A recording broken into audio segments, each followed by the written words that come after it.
పప్పుకి మునక్కాయ ఫ్లేవర్ బాగా పట్టి, మునక్కాయ పప్పు టేస్టీగా ఉండాలంటే ఒకసారి ఇలా చేసి చూడండి. చాలా బావుంటుంది మునక్కాయ పప్పు. ప్రాసెస్‌లోకి వెళ్ళిపోదాం. పప్పుని కుక్కర్‌లో ఉడికించుకోవాలి. ఇలా చేయడం వల్ల ఆ పప్పు మెత్తగా ఉడుకుతుంది.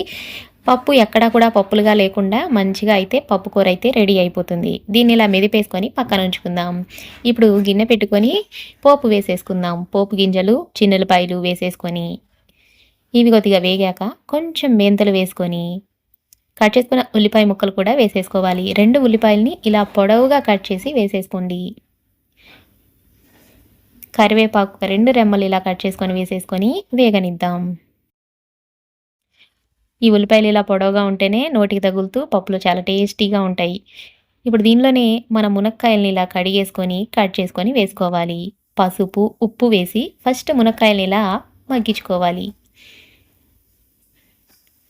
టమాటా ముక్కలు వేసేసుకొని మూత పెట్టి టమాటా సాఫ్ట్ అయ్యేంత వరకు దీన్ని మగ్గించుకోవాలి. ఇలా చేయడం వల్ల టమాటా, మునక్కాయ మంచిగా మగ్గుతుంది. ఉప్పు వేసాం కాబట్టి. ఇప్పుడు చూడండి మగ్గిపోయింది కదా! చింతపండు దీనిలోనే కొద్దిగా కారం, మనం చింతపండు కొంచెం నానబెట్టి ఉంచుకున్నాం కదా! దాన్ని కూడా పిండేసుకొని ఈ చింతపండు, ధనియాల పొడి, కారంతోటి ఈ మునక్కాయనంతా కూడా ఉడికించుకోవాలి.